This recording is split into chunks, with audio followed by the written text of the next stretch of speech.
Welcome back to the Name Redacted Podcast, America's most beloved podcast, the most downloaded Red Sox podcast in the world. It's a happy day. It's a happy day. Lots of happy tears, crusty socks, celebrations in the street. People are honking horns. We were due for a dub. We were truly due for a dub. It was, it's been a rough stretch for quite time. It's basically been a rough stretch since like game 3 of the ALCS in 2021. Like that might have been the last time that I felt joy. Was game 3 the Schwarber Grand Slam game? Yes. Okay. That was the last time I was happy, I think, until we saw the Rafael Devers news. And I'll eat my words here. I don't know. I'll try and pull up the exact tweet, but I can paraphrase what I said. I more or less gave it no shot. I gave it no fucking shot. And I kind of go back to what happened with the whole Xander Bogaerts situation. How people were like, you said you felt good about it and then he didn't fucking sign here and blah, blah, blah. It's like, that's because things change. Like, it's not just, things are not just set in stone and then they just go that way. Things fucking change. With Xander Bogaerts, the Red Sox thought that they were going to get something done with 6 and 160, 170, 180. They thought they were going to get this done. And then the Padres were just like the Kool-Aid man again. They just fucking crashed through the wall with 11 years and 280, and that was just absolute chaos. With Devers, you were in a situation where you were lucky that you're the only team that gets to talk to him right now. So if you put $331 million on the table, that's what the third biggest contract of all time? Sixth biggest contract of all time. That's a lot of fucking money. And it makes it really difficult for a player to look at that and say, yeah, you know what? I'm going to turn that down and bet on my damn self. Like Aaron Judge, like that contract was what? 207? What was it? It was 213.5 over 7. Okay. So, I mean, if you're Devers, you're like, hey, we just blew that contract out of the water. So when I was tweeting something to the effect of, I don't think that this is going to fucking happen. It wasn't like a take it to the bank thing. It was more, let's read between the lines here with where the Red Sox were at, where Devers was at, where the market was at, and all of that spelled out. This ain't fucking happening. There's no fucking way. So when we had that report about the Red Sox and Devers being galaxies apart, that's because they were galaxies apart. And I will read you a text message that I got, I believe it was yesterday, the day of the signing. And just to give you some perspective on how quickly these things can change and evolve, this said, they got super aggressive after all the backlash. It wasn't even like they inched up. They just raised it by nearly $100 million. So to all the people out there, they're like, no, the Red Sox always had a plan. The Red Sox, they always had a plan. They were always going to do this. Not true. Like maybe they would have gotten there eventually, but the idea that fans pissing and moaning and the backlash and not renewing season tickets and all this shit and just not having any buzz in the city anymore, you think that really doesn't have an effect on decision making within those walls? You're wrong. Like you being pissed off, all the pissing and moaning that we did, all the people telling me how negative that I was helping. All the people that were like, oh no, trust the process and fucking let's go, let Heim cook and the Red Sox are going in a great direction. Fuck you. You're part of the problem. If you piss and moan, like at the end of the day, the lesson here is bullying works, pissing and moaning works, and putting your foot down and demanding better at the end of the day, that works. Rafael Devers, 11 years, $331 million fucking dollars. He's in the Boston Red Sox organization until he's 30 goddamn 6. Tyler. Peter. First off, Pete? No, I mean, my response was just going to be, Yeah, of course. Like that. And we've talked about this. Like this, one of my biggest gripes about the front office is that they are so reactive. Like they do dumb shit and then people get pissed about it. And then they try to do damage control and they like spend money where they shouldn't or whatever. And they try to get back in your good graces. That's what I was hoping wouldn't happen with the Xander stuff, where it was just like, oh, we're not going to give Xander the money, but then people are going to be pissed. So they'll like give out a ton of money to somebody else. I'm glad that the somebody else was Rafi here. But it doesn't surprise me whatsoever that they would adjust to backlash, because we've seen it before. We've seen it before several times. So that does not surprise me whatsoever. No, it was what, 2 or 3 months ago, maybe 4 at this point at the end of the year, when Jared is telling us some of the things are happening at Fenway, some of the things he's hearing. And within an hour or two from the podcast dropping, we have quotes straight to Ken Rosenthal, trying to shut down whatever rumors or talk is going on at that time surrounding Chaim Bloom and how the organization felt about him. It's so clear. You think they enjoy every single night MLB Network laughing at you? Like, how many times over the last 2 weeks have you seen a clip gone viral from them of saying the Red Sox are a disaster, the Red Sox have no plan, they don't know what they're doing? They're, number 1 or number 2 on every offseason loser column that you can find out there on any platform.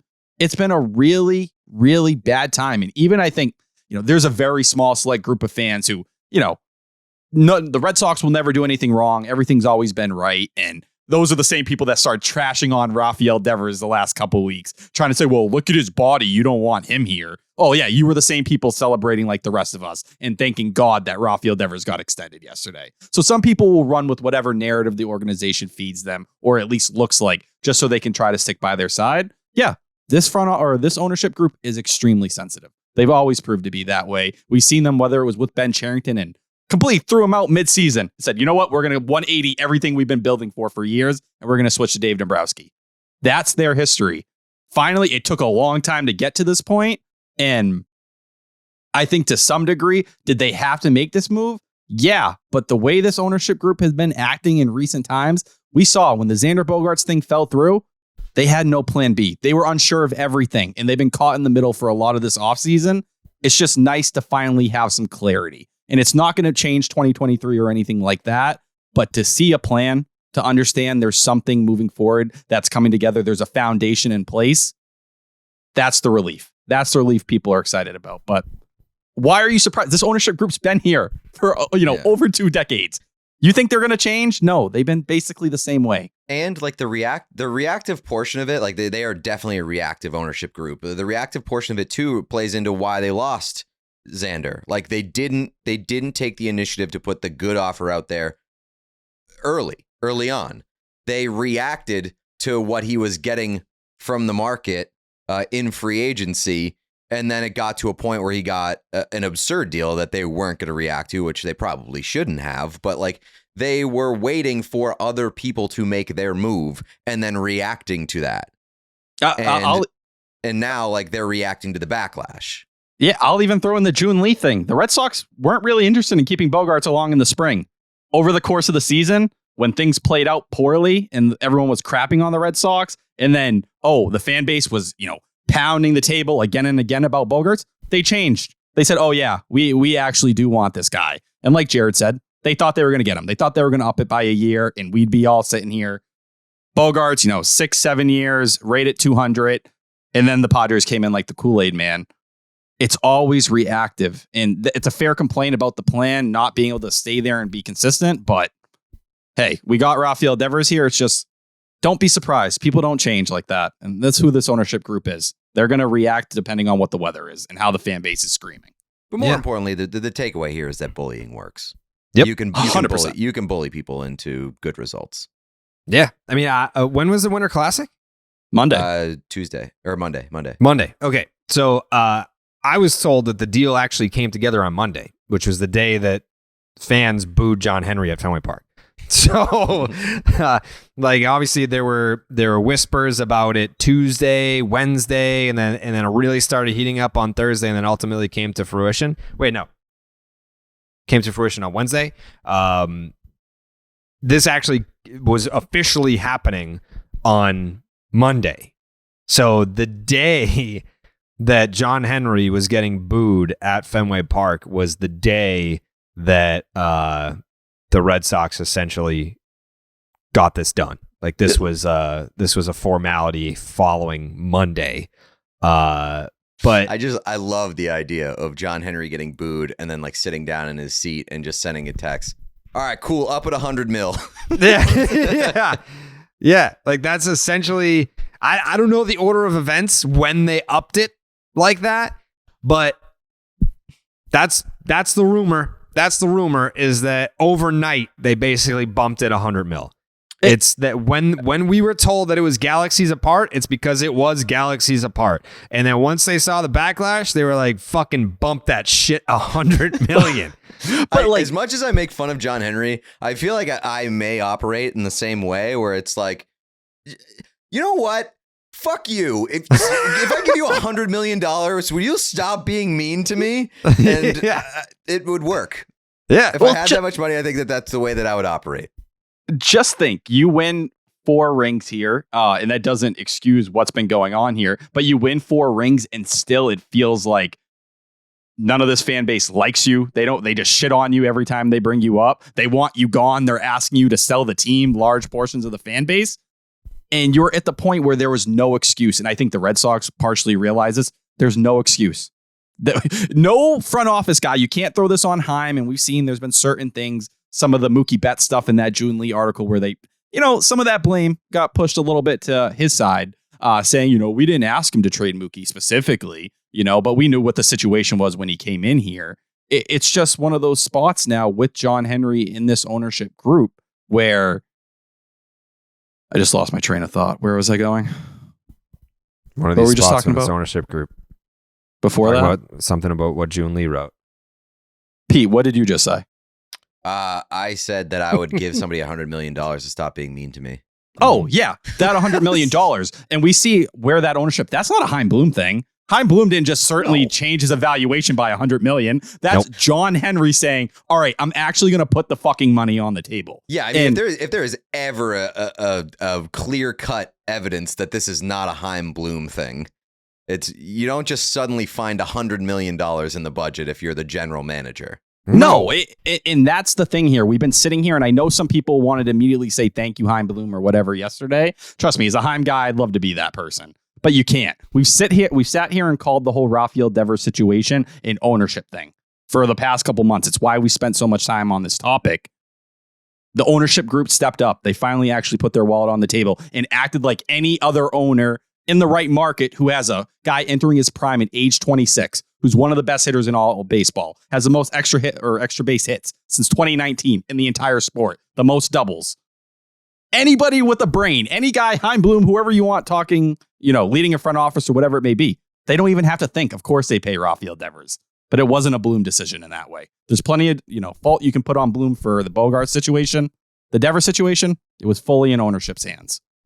The way that I looked at this also is it was similar to the Mookie Betts situation, but under different circumstances. With Mookie Betts, you're talking about a player where if you're not going to pay Mookie, then who are you going to pay? Right. And then with Xander, not the same thing. You're talking about a player that's going into age 31 age 31 or 32, Tyler? Age 31. Age 31 season.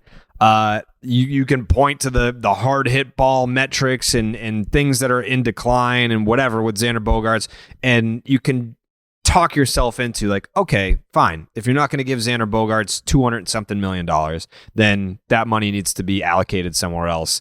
And where would it go? Obviously, it would be Rafael Devers. If they didn't pay Rafael Devers, you would ask yourself the same question that you would have asked during the Mookie Betts saga. If you're not going to pay Devers, who the fuck are you going to pay? And it was more prominent with Devers, I would argue, than with Mookie Betts. Because with Mookie Betts, yes, you can point to what the Mets are doing. The Mets are spending a fuck ton of money. They're blowing past the luxury tax threshold. They're paying over $100 million just in tax penalties. That's a Steve Cohen thing.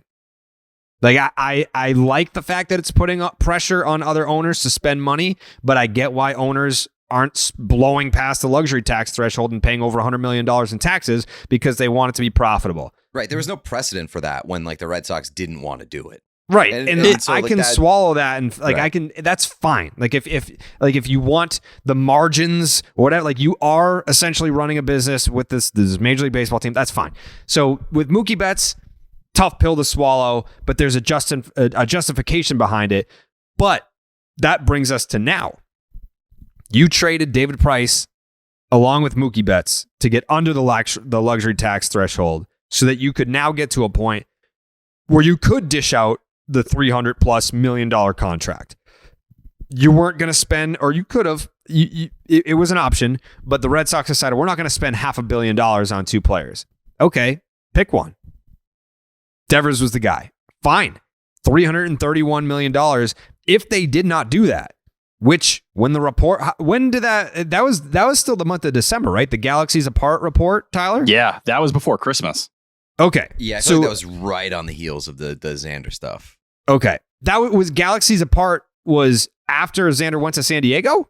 Correct. Yes, December 20th, Shit, I thought that was even 2022. before. I thought like first week of December. That's why everybody was like, this is just not going to happen. Like they just lost Xander. They're still Galaxies Apart on Devers. Like, what's it going to take to knock some common sense into the brain here?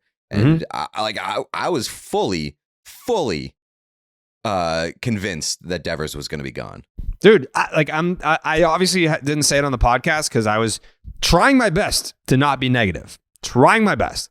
But after the Galaxies Apart thing, after losing Xander, I was like, this team is not going to compete again in my lifetime, or at least under this ownership group. No, if this is the new direction of the Boston Red Sox, they're not going to compete. Like you cannot compete in this league for a championship if you're not somewhere in the top 10 in payroll. Like you've got to spend the money, especially to retain your own fucking guys. I disagree, but like to contend will be like a really fucking special season. Like, oh, better hold on to this one because you never know when you're going to get another one. Like that would be the way that we would approach this team. I think you can maybe strike lightning in a bottle with like one team. Maybe, when but you're like not top those 10. teams don't win championships. Those teams get there, and maybe you Right. can get hot at the right time. But like, look at the Houston Astros. It's like, yeah, they have a lot of homegrown guys, but they supplement it by paying guys. Like And they had to tank for all those years to even get to the point where the farm system was that sustainable. You know, you're the Boston Red Sox. You have no excuse. You're not the Houston Astros. You're one of the premier franchises, the biggest franchises in the entire sport, if not the entire world. And like, I think the more frustrating thing, if you were to go down that path, would be that this ownership group has shown a willingness to spend a whole lot of money on this team in the past, and then at some point they fucking change their mind. It'd be one thing if you were stuck with an ownership group that it made it clear that like they were operating the business in one certain way or another, and that's just the way that it's going to be. Like you got to, you can like it or you don't, but this is the way that we run things. For me, the frustration came from at some point, ownership group was like, this is not important to us. Coley? Holy shit. Coley. Oh, Coley fit. Treadmill? That's right. Coley's on the fucking treadmill right now. Yeah. You got any takes? About what specifically? We're talking Red Sox right now. Sox? Yeah. I think it's good. Yeah. Overall, good. I really fucking hate, was it Raymer? Alex Raymer, is that his name? Yeah. What a fucking people in this city race to the worst take possible as soon as something happens. And being like, well, Kyle Bloom made a choice. He chose Raffy, not Xander. It's like, is that what happened? Is that what the last 12 months have told us that he chose here? Well, like we didn't just negotiate with Xander and offer him a deal he would have taken in March if we'd offered it in March. The negotiating with Xander, they definitely blew that, but like they didn't blow it in the winter. They blew it in spring training. Like that's where the fault is. He would have taken that Jose Altuve extension. The issue with guys like that is they don't pay attention to any of this. And then, once something actually happens and they have to talk about it, they just draw the easiest, simple conclusion you can pull there. It was clear they were planning to hopefully get Xander done and hopefully Devers done this offseason. That was the plan. It blew up in their fucking face because they took the risk. But come on, let's not pretend. Let's not start rewriting history here. In a perfect world, they could have had both. That was the goal. That's when Chaim Bloom came here and everything in ownership. That was what they said. We'll sell you. We got to move off Mookie so that we had the financial flexibility for Bogaerts, for Devers. It's a travesty they fucked up Bogaerts. At least getting Devers, he was always the most important one, the youngest part. But man, you didn't come through on the whole promise, but you came through on the biggest part of it. So, you get some credit for that. Also, where did the Reimer take come in? Because I just checked his Twitter and I don't see it. So did he delete Coley it? retweeted it earlier. Yeah, it was EEI tweeted it out. I wanted to Classic. see who. I saw the headline, knew it was garbage. Checked the writer and was like, "Yep, this tracks." So yeah, that was bad. But I'm waiting for the, Devers actually never liked Xander. That article's coming. That's coming real soon. Yeah, would you say like the article that they didn't really like each other? Yeah, that's coming. So like Xander's like, I'm so happy you got all this money, my brother, and people are going to be like, interesting. He's already counting his pockets. Really, really hates this fucking guy. Yeah. Well, dude, that's what I saw all over Twitter. It was like, oh, enjoy that Rafael Devers contract. Here's Pablo Sandoval in spring training 6 years ago. This is what he's going to look like. You're the same fucking people crapping on this organization, calling it poverty, rightfully so, for not paying their players. They finally pay one of the most premier bats in all of baseball, one of the best young bats in the game, and you're complaining? You'll find anything. People will find anything. His last, since 2019 stats, he's a top 10 hitter in every category, if not top in some of them. Like, he's legitimately one of the best hitters in the league. I said it last night too. It's like, this is the first season. So 2018, they win the World Series. 2019, immediately, was that like the 11-game West Coast road trip? 2019 was when we looked at the schedule and saw that trip, and we were like, season's over. It was like the summer of 2018 when it was in August they released the 2019 schedule. We were like, we better win the World Series this year because next year we're already mathematically eliminated. And there was that cloud of Mookie hanging over the sea. Like, he had that like late season walk off, and it was just like, that was the last game of the game of the season. Right, and it was just like, well, this feels like a weird departure. Like, you knew that. Like, that hung over the entire 19 season. He gets traded right before 20, and it's fucking a 60-game season. So that was a weird season. 21, they make basically the World Series. I don't know why people keep glossing over that when they recount Chaim Bloom's tenure here. Lucky. It's like, Come this on, is the Coley. last place team since he walked in the door, but that's not true. But even going into the playoffs, you had your boys, Jared and Tyler, being like, don't watch this team. They don't deserve it. Don't watch the playoffs. Hey, no one killed those guys more than Tyler fucking Milliken. If you check the history, did too. Felger and Maz were playing my clips back for hours. I gave that show hours of content, shitting on them for putting the nails in the coffin, Jim Murray. I remember. I won't forget. But oh my God, they wanted the Red Sox to fail. I remember so like badly. people were getting pissed at me over there because I was like siding with Lou. They're like, you motherfucker! Like you like I don't even think they're hot. Dude, the hottest take that came out of the Sports Hub during that era on the afternoon program was that the City Connect jerseys were corny and that the Red Sox were fucking lame for wearing them when they were fucking winning in them, man. Every game. How are you complaining about them winning in them? Wouldn't lose. Would not lose a single game. Get out of here. And so then you go into the next season and it's just like, well, what's happening with Xander? What are we doing with Xander? So if there hasn't been a normal cloudless season since 2018. So I'm looking forward to 23. They're not being, because it's every game. You talked about it when Xander left, how looking back, how bad that season was in terms of uncomfortability in the locker room. So I'm looking forward to a season where it just doesn't, like, is anyone going to be like hammering Chris Sale? Like, hey, your extension's almost up in 2. Like, no, that's not going to happen. That's done. So we can just focus on a mediocre to maybe good baseball team. I like where the pitching's at. I like where the relieving's at. I hate the lineup. I think the lineup's terrible. The lineup's so bad. Every time I look at it, I'm like, Jesus Christ, there's a lot of outs in this lineup. You know who I feel really bad for? I feel really bad for Yoshida because they're turning Yoshida into like, you guys are overlooking how good this guy's going to be. Like, they're setting him up to be like the best hitter in the fucking world. And if he's anything less than that, people are going to be like, fucking bust. This guy sucks. That's coming anyway. I think that's unavoidable. Like But the more and more you hear about how bad their offseason has been, the more and more pressure gets put on Yoshida to be like an unbelievable player. If Xander was still here and Yoshida got signed, we're like, man, this guy's awesome, no matter what. Yeah. But the fact that he's like the only new, him and Justin Turner are the two new faces, it's just like, right, we got the geriatric and the guy who's never played baseball in this country before. Let's see how it goes. Like, I fucking hate the lineup so much. I'm telling you, the storyline will be when we get to spring training. Yoshida's now playing in the World Baseball Classic. That will be the storyline. That First he's day now of spring showing. training. Yeah. He didn't show up to the Red Sox spring training?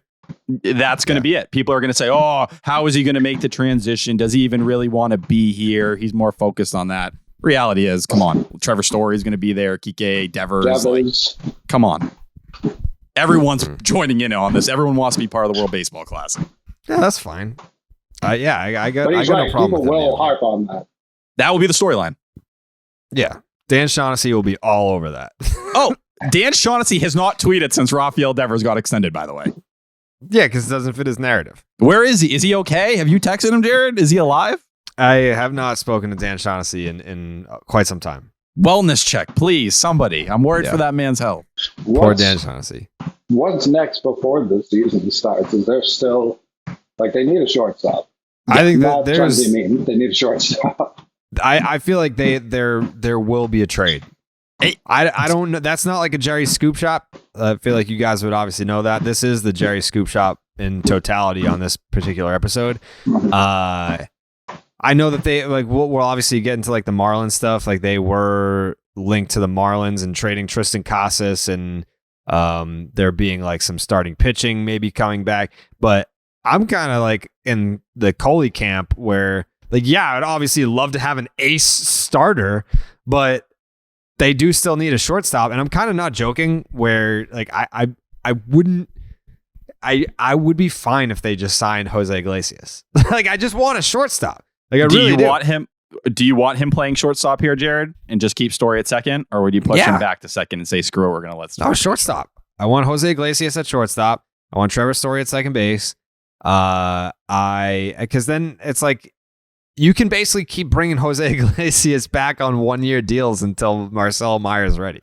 Yeah, the way I look at it is, if you're going to trade for like Ha-Sung Kim, okay, that's a totally different conversation to me. That's someone the Red Sox put a strong bid on before 2021. They like the guy. The hit profile fits Fenway Park beautifully. He looks like he could come here and thrive. Are they going to give up what it costs? Probably not, because they can't pull off 2 significant trades, it looks like. It's going to probably be 1 if they're going to get what they want. And it's probably not going to be a Brian Reynolds type because they want someone like Brian Bayo. And the Red Sox are like, no Bayo, I'll give you Tanner Houck. So that brings you down a tier. It's just, if you're going to trade for Miguel Rojas or Joey Wendell, is it that big of a gap? I know Rojas is ridiculous defensively, but I love the bat was really bad last year. Hmm. And I know he had some. What if you sign Carlos Correa? Oh my God. The fluids. The fluids. I would cry tears of joy. It'd be so funny if they still ended up signing Carlos Correa. I could give a fuck less what that medical report says, man. If he wants the way out, we will take him today. That would be so fucking fun. Give me peg leg Carlos Correa, please. We're recording this on Thursday. I feel pretty good about there being a resolution to the Correa thing tonight, for better or for worse. Whoa. What does for worse mean? Like just like fully falling out with the Mets or what? Yeah. Okay. I don't know. I don't know which way it's going to go. Like, he just can't sign anywhere. Yeah. I was just told he's going to go play in the KBO. That a resolution was expected, quote, relatively soon, but we're not sure if it's a good resolution. So I will say that would be the most Red Sox thing of all time, with them like constantly trying to pick different plans right now and stick to one. If Carlos Correa ended up slipping out and then they had to go over the luxury tax to do it. The most And, Red like- Sox thing of all time would be if they were the third team to sign him this offseason and every team passed on him because of his medicals, and then he fucking hurt himself in spring training and never played a game. It would also be a very funny reaction to be like, ooh, man, the fans really like when we sign good players, huh? Like this Yeah. Devers reaction is, we like this. Who else can we get? And there's just fucking Carlos Correa. Give him $400 million. Sure. If No he's opt-outs. looking for that crazy AAV deal, 4, 5, 6, let's do it. I would love to have that conversation. But I don't know. I think when it comes to where the Red Sox are right now, they told us they're not going to go over the luxury tax this year. That's where they stand. That's why they took Nate Eovaldi's offer off the table from him. Hey, why are we going to pay a pitcher who's probably going to give us his best year this upcoming year when we're not going to be competing, with the top teams in baseball? So when it comes to the Marlins now, if you can go get Edward Cabrera, I'm lower on Pablo Lopez, I think, before, because he has 2 years of team control. You're talking about a guy that if you're trying to contend, you go get him. But is it Edward Cabrera? Is it Jesus Luzardo, Trevor Rogers? And then you say, we're going to build a young trio of starters in Bayo, Whitlock, this third piece. And hopefully a year from now, we can say we have one of the most bright young rotations in baseball. I have high hopes of Brian Bayo being the 2020 version of Sixto Sanchez. Fat? Just don't die. You mean fat? What? This Sixto Sanchez got super fat. He's fat? Oh, yes. Be a big boy. He wasn't fat in 2020. Was that his good year? Yeah. Now he's the blimp. Named after Goodyear. You know who got fat? Michael Pineda. You got fat too? Ben. Looking at free agent, like I've never seen so many top free agent pitchers. If you look towards the next 3 years, there are multiple 1s and 2s set to be available. Some of those guys, of course, will re-sign before they ever hit free agency. A lot of those guys won't. Name names. I mean, not all these guys I like, but like Aaron Nola, your boy Tyler Glasnow, Dylan, all the White Sox pitchers, all the Astros pitchers hit free agency simultaneously. Framber, Christian Javier, like the whole rotation hits free agency simultaneously. Kopech hits free agency. Cease, who's the other fucking guy they got? Giolito. Julio Urias is going to... Giolito, yeah. Yep. Urias, the other guy. he's next year. There's someone else next year. Flaherty from St. Louis. He gets free agency next year. He would come here. He fucking loves it here. He Gotta would come stay here healthy. and so would Glasnow the next year. So there's two. Glasnow would be here in a fucking heartbeat. That's why I was pissed he took that 1-year extension last year. Just kicked his can down the road. I know. Fucking idiot. I'm going to... Yeah. Yeah. So there's 2. If Bayo hits and Whitlock hits, there's 4. The goal right now in my mind is the Red Sox around Rafael Devers need to make as competitive and as attractive a team for one of 2 players. Because Heim just announced, hey, I'll give out one of these 11-year deals. You just got to be 26. And in 2 years as a 26-year-old, and in 3 years as a 26-year-old. Juan Soto and Vladdy Jr. One of those guys needs to be the prize. Well, Jake Peavy said on MLB Network, right? He was like, I could see them now like slotting Juan Soto into this lineup and like look at all like the on base potential. It's like, yeah, talk dirty to me, Jake Peavy. That's the reality of like this whole situation, though. Losing out on Bogarts and that blowing up, that set you back a year or 2. If you had missed out on Devers, you set yourself back 4 or 5 years. Like, Isn't that what we've always said, though? Like, as long as they have a plan, we can be patient. As long as there's a framework of a plan, I'm okay with being patient. But don't fucking tell me that everything's going to be great when you keep tripping over yourself and making yourself a worse team every step of the way. You just locked up a long-term piece that should be here for a while and that you can build around. Now start putting the pieces into place around that. And that should be the story of this year. It's going to be Brian Bayo. You want that contract extension? Let's do it. Tristan Casas. You know what? I don't care that you got hurt in winter ball. Let's start talking contract extension. so that by the end of this upcoming year, you can say, just like you were supposed to at the end of 2021, this is our core. Like, these are the guys we want to build around. Maybe it is next year's free agent class overall isn't great, but for that huge 2025 class that Coley's talking about, when Meyer will also be up here, you kind of see the writing on the wall and what they're trying to do. It's just one step back to take a couple forward. I think the best course of action right now would be if Chaim Bloom scheduled a press conference tomorrow and said, here's the plan. We're signing Juan Soto next year, and we're going to pay Tyler Glasnow. Everyone needs to just chill the fuck out. Like, we obviously have a plan, and that's it. So, like, just be patient. And if he did that, everyone would be super pumped. They'd be like, yeah, I don't care if they lose 100. Like, we'd probably be like, we want to lose 100 games. You get a sick draft pick, go sign Juan Soto and Tyler Glasnow. I mean, Chaim Bloom would be the most popular guy in the entire Eastern Seaboard if he was just like, you know what? Fuck tampering. Find me, bitch. We are getting Juan Soto. Mm-hmm. Yeah. Burns and Woodruff are both free agents, too. So it's like there's enough pitchers that are going to hit Pablo Lopez. Like, there's enough guys that are going to hit free agency. They can really rebuild this into, like, a dominant rotation. I'm not really too worried about, and, like, I think it was June Lee said there's like $47 to $81 million coming off the books, depending on what they do with people like Matt Barnes. Fucking see you later, bud. Chris Sale, like there's a lot of money to be coming off the books, so they can't even use the luxury tax shit they pulled with Mookie. And another point I wanted to make: now that Devers has signed, was it the 6th largest contract in MLB history?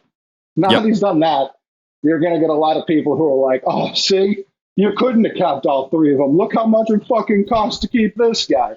That's incorrect. Very incorrect. Mookie's the only deal that we know of that was always going to be that price no matter what. No matter if he signed here, elsewhere, it was always going to be $350. We know they fucked up Xander. We know that. We know Dombrowski fucked it up, and then the Hyman ownership fucked it up again this year. His price was never supposed to be $280, ever. Just because the Padres cocaine owner decided to give him all that money laundering money. That's not the plan. He was always supposed to be a $150, $160 million guy. And if Dombrowski had not tried to get him on a hometown discount, he wouldn't have had an opt-out. He'd just still be here. This wouldn't be a conversation.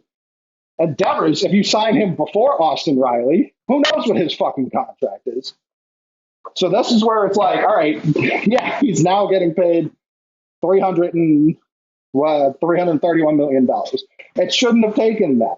Be quicker to these. We knew Rafael Devers was this good. You have to see him improve his defense slightly to give him this money. That's preposterous.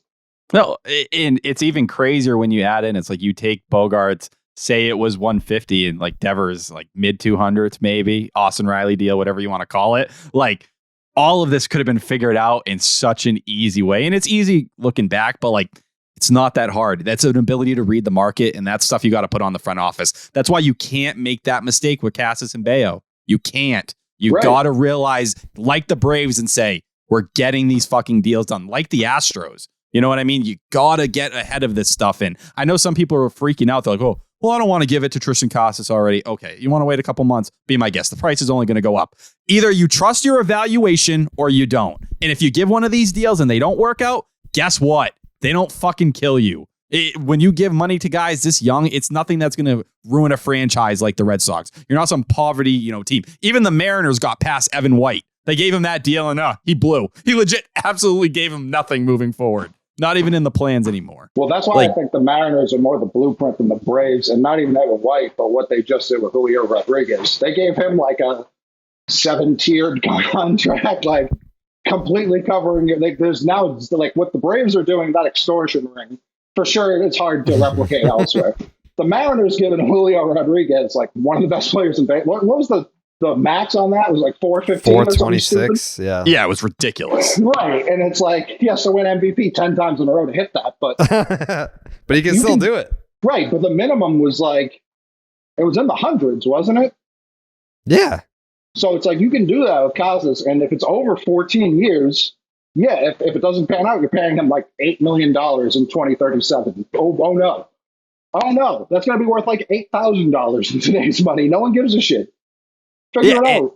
And that was something that was pissing me off. Like, there were so many people, or not so many, but a good portion who were like, well, enjoy that contract when Rafael Devers is 33 and he can't play third base. You think a $30 million DH is going to be killing the Red Sox next decade? Why do people keep saying DH? Like, why couldn't he play first base at that point? Conversation. We'll have Casas as well. That plays into it as well. Who knows if we'll have Casas tomorrow? What do people think Aaron Judge is going to be doing? You think Aaron Judge is going to be running around in the outfield at age 36? Are you out of your mind? 41? That body? Get out. 2 years.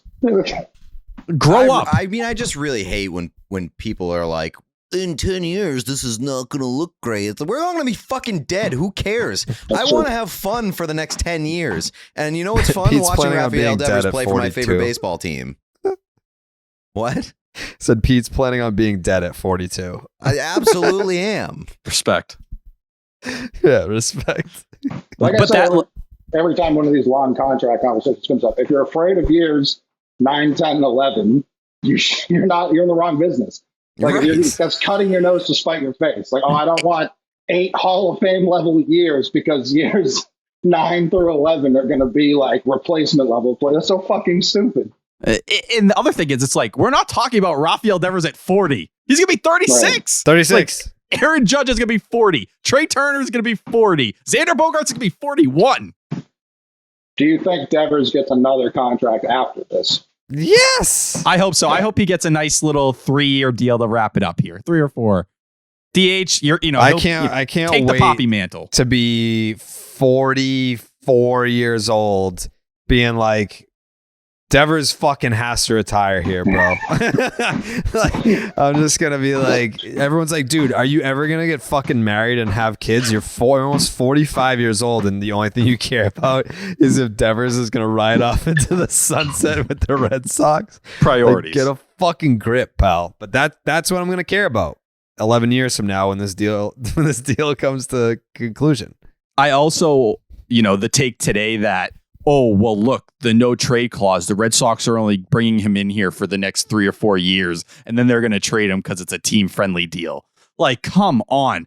First off, from a team perspective, I understand the fan perspective. You have flexibility if you need to move him. Who knows what happens in 4 years, right? We don't know what's going to happen tomorrow.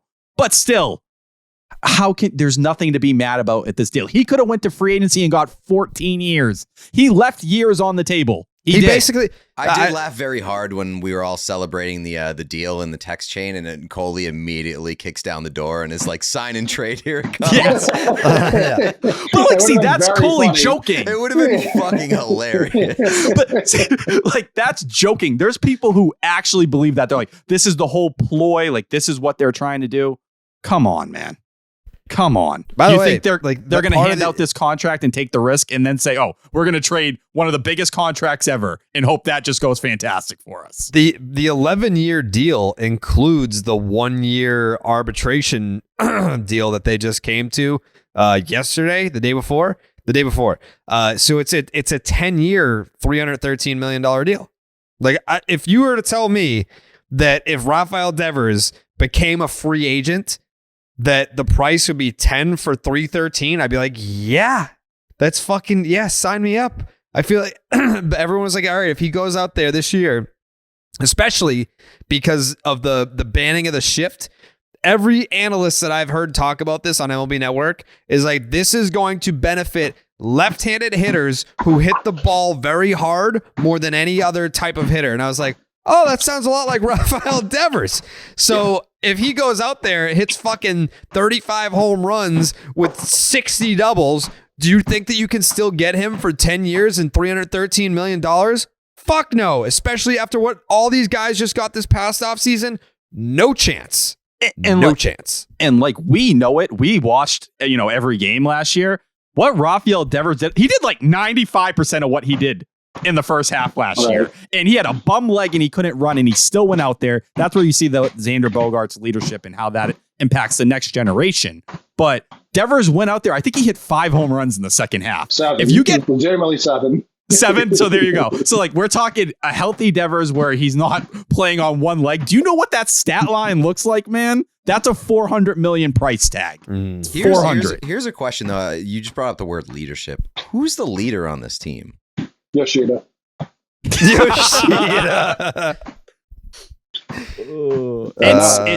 It's Justin Turner. It's Devers' team. Yeah, as a whole, like he's the face, but I think they expect Justin Turner, Devers Kenley, doesn't those strike guys. me as the guy who's like handling a clubhouse. No, it's a shift for certain. Like I was talking about last night, like he's going to be the veteran when like Meyer and other people come up, and it's like that's different. Like Xander has this air of professional. I think it's because a little fat. Like we just don't trust the fat guy to do it. Like no, but he's like a little fat and like a little childish. Yes, of course. Yeah, I mean we say he gets ice cream when he does well. Yeah. Like it doesn't translate. But he's also a guy who's like had his whole career around David Ortiz. Like David Ortiz was a leader, and like he's a giant child. You know what I mean? Like Devers turns it on when he needs to. When it's like, oh, it's the playoffs. There's Garrett Cole. I'm going to hit a home run 700 feet. So I think it will be more lead by example, but I do think it'll be rocky. I don't think it's going to be a smooth transition. No, and I think that's where you see the bridge guys, like a Justin Turner, who's known for being a clubhouse leader. They're like, while we get to that bridge, that next group, we saw Devers make strides in the leadership department last year. Not only he's been grinding to learn English, and someone had it, I can't remember, it was like the organization never asked him to do that. He's trying to do that so he can connect with teammates. And who was one of the guys who sat next to Brian Bale last year when he was getting his head beat in early in the year because of bad BABIP luck? It was Devers. Devers was in the dugout sitting and just talking him through things. I think that's the difference. And apparently he's got really close with Tristan Casas recently. So like, I think they expect him to make that jump. It may take a little bit of time to get there, but that's what this bridge is. It's so by the time the next wave comes, he is that older, he's the leader they can kind of lean on as he figures it out. it is interesting. It's an interesting question because there's no slam dunk answer. Like obviously you give Rafael Devers $331 million, you'd be like, oh, well, it's Devers' team.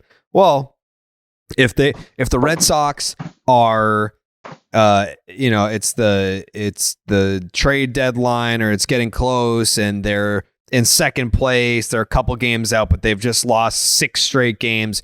Who's calling that players only meeting? I don't think that's Chris Sale if he's with the team. It's Chris Sale. It's Kike. Like his name hasn't been mentioned. Like I feel Verdugo, like Kike. I think Verdugo tries to do it, and I don't know that he's the guy. No, I Kike's don't. Kike's a name that was at the top of my mind because and especially recently he's been rolled out as like the representative of the Red Sox. Like even at like the Winter Classic, it was Kike there.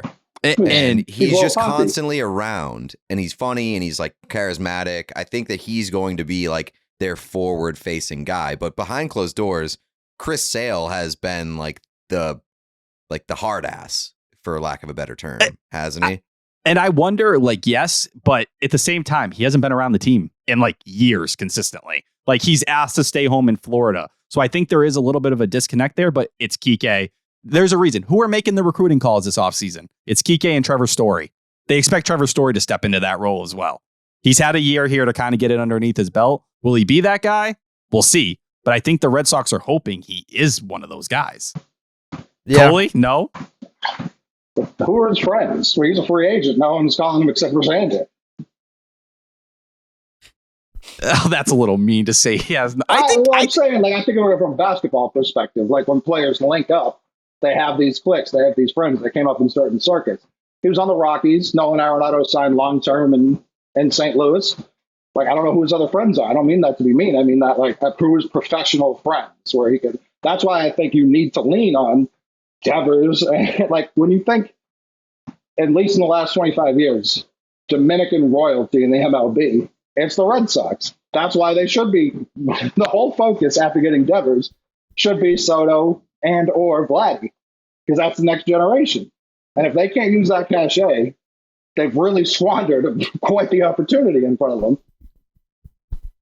No, that's a fair point. I do think Rafi, and he has that ability, not only on the field, but he seems friendly, like he gets along with everyone if you need to attract players. And we saw this offseason, Zach Eflin, I'm good. Andrew Heaney, I'm good. If you want to attract some of these different pitchers here, or players in general, just anyone who wants to say, oh, I want to go play for the Red Sox, Rafi needs to be at the center of it.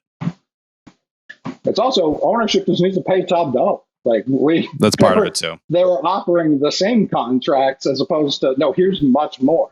And when you talk about a Soto, you really can't, everyone's going to be around similar numbers. But when you talk about 5 top pitchers hitting free agency at the same time, you need to prioritize one of them and make them feel like the prettiest girl at the dance. That's how you got to go about it. You got to offer them top dollar. There's no negotiating. You come out with your strongest offer. There are ways to do this. And I think when we're talking about leadership, I think we have the best player manager in baseball. Like, Cora is still young enough. It's not that crazy of a bridge to get. Also, did you see, I can't remember, was it Spear? Someone had the interview with Kike when they were talking about the Massachusetts millionaires tax.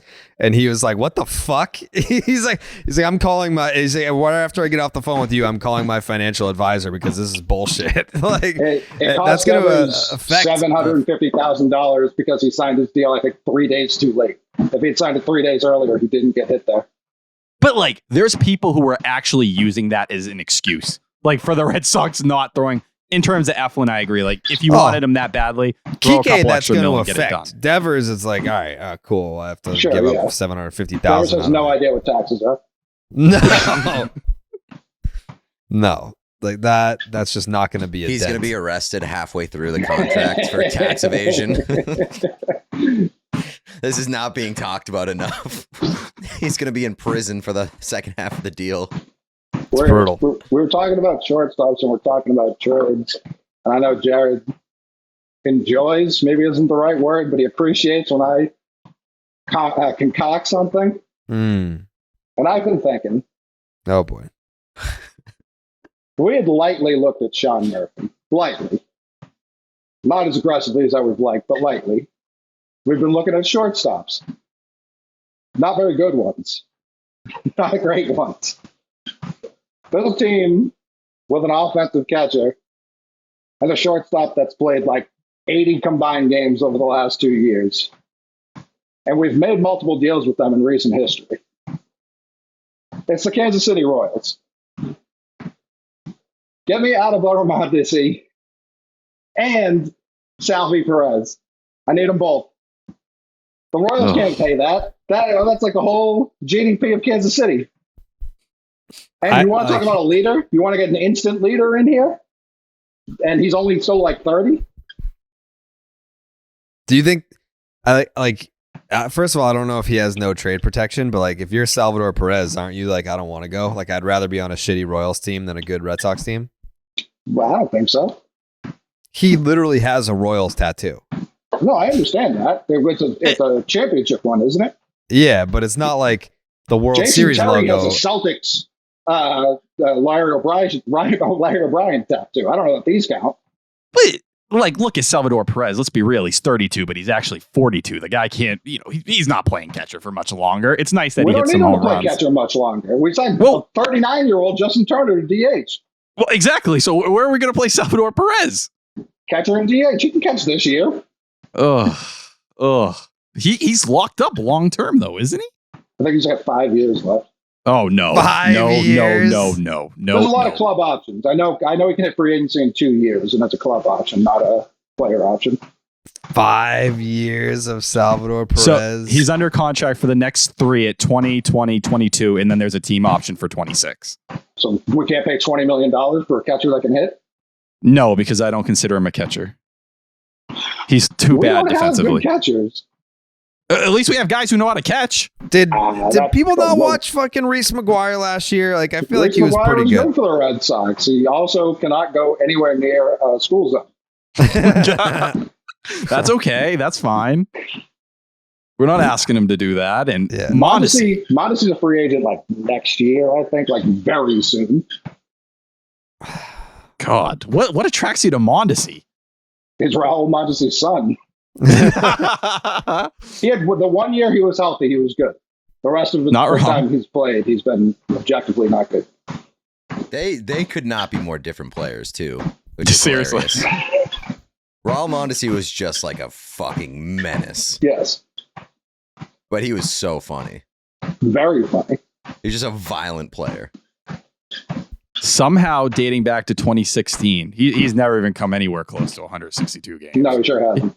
He played 102 in 2019, and he played 59 in 2020, which not his best year, but that's a full season. That's a full season. I'll give him that one. No, I'm still not giving up hope on Fernando Tatis Jr. I am. That's the one, Coley. right now. Oh no, it's not happening. No, not right now. I don't think the Padres want to trade him, surprisingly, which is I don't know. I don't know how smart that is. I mean, I guess it is somewhat smart because if Machado is going to opt out at the end of the year, then you still have 2 shortstops instead of 3, but Well, no, they still have 3 if they don't trade Kim. what? Kim's the shortstop. Trade him here. I'm saying right now they have 4 shortstops. 4 shortstops. There's Yeah. simply too many. Coley, do you like Kim? Yeah, I mean, if Houck is attractive to them because they kind of do need that swing starter, long reliever, or just reliever guy. Yeah, I would give up him. I'm not trying to trade like a ton for him because of the position the Padres have put themselves in, and I kind of feel like they owe us. I kind of want Kim and Grisham, to be completely frank with you. I don't hate the Grisham idea. I Trent think that is a Grisham?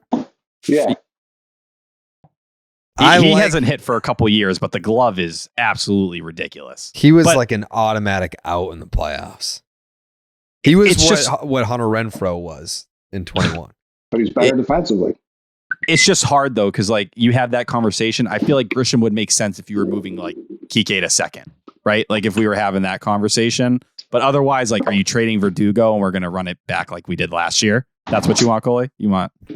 If we're trying to trade with the Marlins and the Padres, I do think, I think this defense is as big of a problem as the lineup is. The defense got objectively worse, and it only gets worse if you don't get a shortstop. Like I'm genuinely worried about that. Verdugo was fine; he did an admirable job in right field last year. We have more tape of him being a negative defender than we do that brief stint in him in right field. I don't know that a full season of him in right is great. That's what you got. Fucking Yoshida's stuck in left, and he apparently.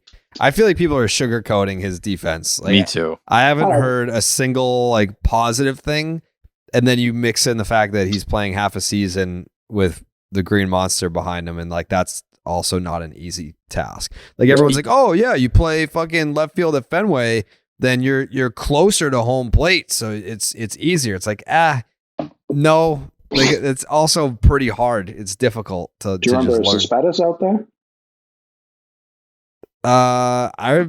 Yeah. It was not good. It was bad.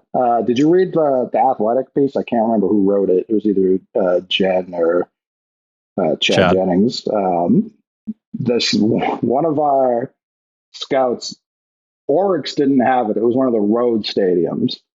They have this giant Ferris wheel in left field. Mm-hmm. And so they went out there with a video camera and like tracked him. And they were like, we actually don't think his defense is as bad as everyone else does. So either they're going to fire that guy or they're right. Those are the 2 options. Mm.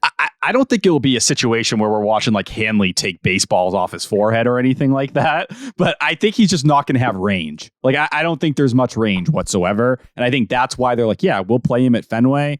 But when we leave Fenway, it gets a little scary. Like if he has to play in a bigger left field, I think they're going to be a little nervous. But that's why keep Kike in center field. You have Gold Glove defense in center field with him. Don't move him. Like you need to hold on. If you have that in left field, you need something elite in center. And then you have the right field conversation with Verdugo, which is why I think for the right deal, they're willing to move him. It's just for Trent Grisham, no. Like I don't think it's Trent Grisham because like, great, you're going to take on a glove, but you're going to get absolutely nothing with the bat. You know, if they move Kike to second, sure, that'd be a conversation. But I think they're more interested in keeping Kike in center, and that's where he wants to be. Getting a lot of waves today. Big time wave cast. You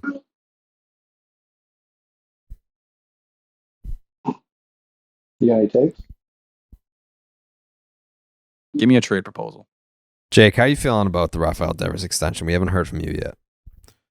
Yeah, I mean, that's definitely a guy I wanted locked up a long time, so I'm pretty fired up. Did. Yeah. Yeah. Where were you when you heard the news? I was sitting on my couch. I think I was just scrolling Twitter. Pretty perfect place to be. Yeah. How about that Jeff Passan tweet the day before announcing the 1-year deal for the arbitration year? and just seeing that pop. I was in my garage about to end it all, and then I saw that, and immediately I thought it was fake because I hadn't heard anything. I hadn't heard a single thing about any sort of progress being made.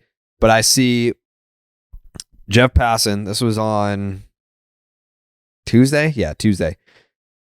Third baseman Rafael Devers and the Boston Red Sox are in agreement on a 1-year, $17.5 million deal to avoid arbitration. Sources tell ESPN.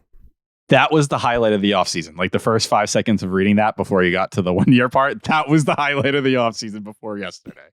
Like, I thought for damn sure, as I started reading that, I was like, holy fuck, they did it. And then no. But I think it made Wednesday even better, didn't it? Like when you could actually live it. Like when I saw that, it was almost like the surprise party where they waste the good surprise on someone that it's not the surprise party for. Like I felt more of a rush reading the first sentence of the arbitration tweet than I did for like the breaking news they actually agreed to an extension. Because obviously it's a good sign that they were talking and they got something done and avoided arbitration. Which, by the way, I even thought that the arbitration figure was low for a last year arb for a player that, like, what'd you say, leads the league in extra base hits since 2019? Yeah, but MLB trade rumors had it at 16.9, I think, is their projection. So he actually shot a little higher. He didn't have a ton of, like, and this infuriates me, he doesn't have a ton of accolades, which knocks that number down a bit. And the reason that's on my mind is because the first round of NBA All-Star voting came out today, and Jalen and Jason are both fourth. The Celtics have the best team in the NBA, and they're both fourth because Boston people historically do not vote for All-Star games or things like that. And it ends up mattering. It takes money out of people's pockets. Xander had, 4 All-Star games? He has more Silver Sluggers than All-Star games, which is outrageous. Like, just looking at Devers right now, he has 1 Silver Slugger. He's made the All-Stars twice. His biggest accomplishment is that he's been getting MVP votes in 3 different seasons. That's like his biggest career, like 1 Silver Slugger, but and that's what he has the most 10, of. Right? Nope, all outside of it. 11, 14, and 12. Bunny top.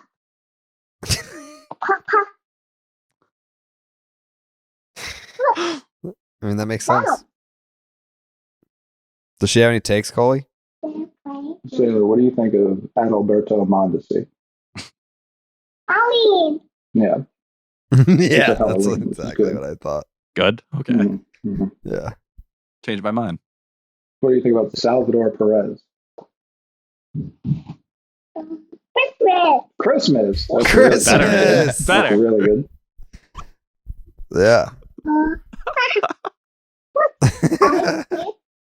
They got even close to the letters on my shorts. Yeah. She's all in. Let's just run this for an hour. See Yeah, if people just make it sailors trade proposals. Ooh. Oh.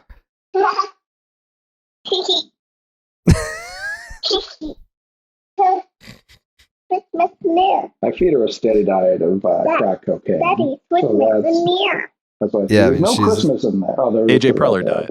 Yeah, she's all in on Christmas right now. Mm-hmm. I mean, who is? Mhm. Yeah, I'm in the holiday spirit This still. is typically when people start selling on Christmas, we buy over here. We're buying up all the stock. Yeah, as you should. You can have Jared, Yeah, where were you when the Devers stuff broke? What were you doing? right where I'm sitting right now. I'm sitting on the couch, Interesting. scrolling Twitter as I've been known to do. And the first person to tweet it was Bob Nightingale. So That made me the first thing that I saw was Carlos Baerga. Like, people were tagging me in the Carlos Baerga Instagram post. And I was like, I no disrespect to Carlos Baerga, I'm going to need a little bit more than that. And then I saw Bob Nightingale being like, confirmed. And I was like, I'm going to need a little bit more than that. But that was like the best part, watching like Ken Rosenthal come in with it. Yeah. And it was like every single one, like that dopamine rush. Yeah. Like that was the weird thing about it, was that the Carlos Baerga thing was going around. And what I said was, I was like, I know that Baerga and Cora go on Instagram live during the offseason together a lot. So I was like, if this isn't true, then I'm pretty sure that Cora would hit up Carlos Baerga and be like, hey, like, that's bullshit. And then it would come down, but it stayed up. So I was like, all right, there's probably something to this. And then when Bob Nightingale tweeted it, I quote tweeted it and acted excited, like, oh, it's happening. But my real internal monologue was like, it's 15 minutes from now, we're going to get like Sean McAdam is going to tweet, no deal has been agreed to. The both sides are still talking. Progress has been made. There's a lot of optimism. And then a week later, the Red Sox have traded Rafael Devers to the New York Mets. I think the first four reports that I saw were like Steve Peralt, Carlos Baerga, another guy in Spanish, and then Bob Nightingale. So that's like an 0 for 4 for me. Yeah. So I'll wait till I see the fifth one. Shout out Moises Fabian. Is that how you say his name? He had the numbers before anyone, right? Like the actual numbers. Yeah. And then I think everyone kind of followed up after that. Obviously, Steve had the stuff a couple days before, or what he was hinting at. But I don't know. When it happened, I couldn't be around. Like, I was at my girlfriend's house and I asked Martha to leave her bedroom. Like, she was like touching my shoulder, like trying, like, oh, this is nice. I asked her to leave. And nothing is worse. And like, I don't know, maybe people in a relationship will understand this. When I'm looking at my phone, Nothing's worse than women. Right, guys? I don't want to be on the stove, Toots. Get in there. I don't want to be touched when something with Rafael Devers is going on. I'm horny, but in a different way. You feel like I'm not down. I'm in a different lane. And I need to, like, you touching me is like lowering the level. Me scrolling on the timeline is raising the level for me. Right. Like, I need to see each one. I'm with you. I don't know. Now I feel bad about myself. No, don't feel bad. Don't feel bad. Sandwich in it, sweetheart. Let's go. Yeah. I'm with you, Tyler. If I was with a big booty bitch right over here and that news broke, I'd be like, First of all, we all know you like boobs. That's true. I love me some titties. Yeah. Big boob guy. If that news broke and there was a nice young lady here, I would be like, I just called your Uber. I need some alone time to. Or you just be like, hey, just to hang out, but I gotta do my own thing. No. It's Like, so I guess chivalry's dead. Sorry. No, it's not chill. I mean, it's just common decency. Like, this is a big deal, and I need you to respect that. I do love the idea of Tyler getting absolutely canceled on a celebratory Rafael Devers podcast just for saying that he hates women. I did not say that. I said partners in general, so this could be reverse as well. Fair. I just, listen, something when you're in that moment and you're just watching the numbers and your brain's starting to go there, just don't touch me. Like, I'm bricked up. I'm bricked up. You just don't touch me. Let me enjoy my moment. This feeling only lasts so much, and especially as Red Sox fans, we have not felt this much in recent years. Let me enjoy it. Please. Does that save the offseason? It makes it so it's not a complete disaster. Like, I think where we were in the offseason beforehand, the train was off the tracks. Like, that's what it felt like. I still think that a trade is going to happen at some point. Let's say the offseason ends today. What's your letter grade? Without the trade? Ends today. Everything as is. What's the letter grade for this offseason? I'm going to say C+. Like, you've made minor improvements, not in spots where are going to make a whole world of difference. You've made minor improvements. I still think overall you've taken a step backwards, but you have checked off and achieved one of the two most important orders of business. So, like, you can't get a failing grade because of that, but you're still probably a worse team heading into next year than you were this past year. And they were a bad team this year. I'll go C-. And I'll say C- because when you entered this offseason, you had aspirations of going over the luxury tax again. And that was your belief that you were going to pay Bogarts. That's why you had a 3-year deal for Eovaldi. Now we're talking about a year where most likely you're going to finish in 4th place. If everything goes really well, you can maybe snag a wild card spot. But, you had somewhat of championship aspirations coming into this offseason that you were going to be one of the winners of the offseason. You didn't get that. Now, the bullpen is better, without a doubt. You fumbled the bag on Xander Bogaerts, but you got to own that, and that goes before this offseason. But he was your number one target. The rotation has questions. I think they were hoping to solidify that more, and they weren't able to. But I agree. They've covered up some of their holes from last year. I think the pitching staff as a whole is in a better place. It's just, I don't think this Red Sox team is where a lot of people wanted it at. And you had to take a step back when you messed up the Bogart situation, and I think that has some lasting effects. But I like the moves they've made. It's just, it would all look so much better if you had taken care of the Bogart situation and it didn't blow up in your face. Coley? I laid D plus. D plus with nothing else. Right there. Like Devers was going to be on the team unless they traded him. Like they did the thing. Happy they did the thing. Doesn't affect this season really at all. Outside of what I said earlier with the annoying questions and shit. Well, I mean, in terms of like, we're not grading what the team is going to be next year. We're grading the Red Sox performance this offseason. So I think getting Devers done now is a big thing, because if he doesn't get a deal done going into spring training, if you're smart, you probably do trade him. And if you go into the season without a deal being done, then it like the point that Coley made earlier, it's another dark cloud over the fucking season that we just had with Mookie, that we just had with Xander. You're doing it again with Devers. So I think that getting Devers done right now, let's say by the grace of God, he did play the whole season in Boston and he made it to free agency.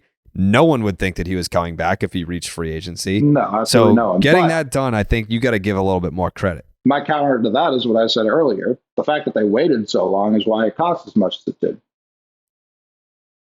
Yeah, I mean, like, I think that they should have gotten this fucking done in 20 2019. Yeah. But like, don't you grade it on what you were hoping for, what you set the standard, what you wanted at the beginning of the offseason? Like, that's what you graded on. And if I told you when this season ended, they were going to be pretty, everyone just about agrees they're a 4th place team. That's going to be, 500, maybe 85 wins. And if everything goes right, maybe you sneak in the playoffs. You'd say that was not a good offseason. Right now, somewhere on the field, if a ball's hit, there literally isn't a player to field it. If it's second, if it's short, if it's right or center, rather, like when Heim got here, he preached roster flexibility, players being able to play multiple positions. He went out, he signed Justin Turner, who can play first and DH. I do not count that as multiple positions. He could give Devers a breather now too. I feel like he'd crumble into he's so old. And once in a while, give it 10 games a year, just so Devers can get a breather. If like Yoshida's a left fielder or a DH, so that's one position. Kike is either our center fielder or our shortstop right now. Verdugo's in right. Like, is Arroyo technically our second baseman right now? Like, right now. Yeah. Right now. Or is it Emmanuel Valdez? No, it's Arroyo. It's Arroyo. Not enough people are talking about Christian Arroyo, by the way. He's never made it through a full season. Yeah, we would. I wish we could sit here and be hyped about Christian Arroyo. Don't. No, he hasn't. He's died every time. Yeah, he can't control getting hit on the hand in the same fucking spot twice in the same year and getting COVID fucking 20 times. Guys had the worst fucking luck. Yeah, the first time I won't blame him. The second time I will for sure blame him. He should know better than anyone that the ball is going to hurt if it hits him right there. He's had awful He didn't tell Story who went out and swung at the ball so he could break his hand. Yeah, Trevor Story literally swung with his fucking hand. He swung and hit the ball with his hand. If they, and I'm not even like pumped about this, but if they went out and they just signed Elvis Andrus as a stopgap, I think that really. You want Elvis Andrus over Jose Iglesias? Definitely. He's a great character guy. Iglesias is too, but I actually heard the opposite. And then He's been on 7 teams the last 5 seasons. He can't be. I don't know. I feel like in 21, maybe he finally learned that about himself. Like, hey, people hate me. So he became a great teammate in 21 with the Red Sox. But they didn't even want him back. Well, I feel like fucking signed Trevor Story. Elvis Andrews and Devers could be like a 2.0 version of Andrews and Beltray. 100%. Which would be hilarious. At least if they're going to have a mediocre team, be likable and be funny and be entertaining. Mm-hmm. And I think the other thing with Andrews, it's like, yeah, he was horrendous with the A's for like 4 years in a row. He had a nice revival with the White Sox. Could he do that again? I don't know. The spray chart kind of says he hit some homers over the monster. But defensively, it's 84th percentile, outs above average. Like if you're saying, hey, we need defense, I'd rather go pay a guy than trade for Miguel Rojas. It's the same Definitely. thing. What the fuck Joey would Wendell, Elvis same Andrews cost in 2023? Not much. It's going to be a 1 year deal. I think, maybe this less. offseason has been you either get the most money anyone's ever got or you get a 1+1. That's every deal. Like every deal's either been a 1+1. Even for someone like relatively young, like Josh Bell, he got a 1+1. Turner got a 1+. Did he just get an outright 1 or did he get a 2? One with Turner has that player option for the following so yeah, year. another 1+1. Like it just didn't. JD Martinez is the only person who signed just a 1 year deal. Him and Cody Bellinger. And like with Elvis Andrews, it's one of those things. He kind of fits what they've been looking for. He doesn't strike out a ton. It's 83rd percentile K percentage. Like kind of fits hard at bats. Isn't going to strike out. He was he was a 3-WAR player last year. Yes, 3-WAR player. So you go out, you give him a 2-year deal. Hopefully that bridges you to Meyer, which I still feel like we're putting, not even us, the actual team is putting way too much pressure on him to really be the face of the franchise. He's 20 years old. And it's just like, no, you're up next. We're just waiting. Whenever you're ready, pal, we're ready. Coley, so do you like check it up like 2018 to 2021? He didn't have an OPS plus above 78 those years. You just chalk that up to he was in Oakland and wanted to kill himself?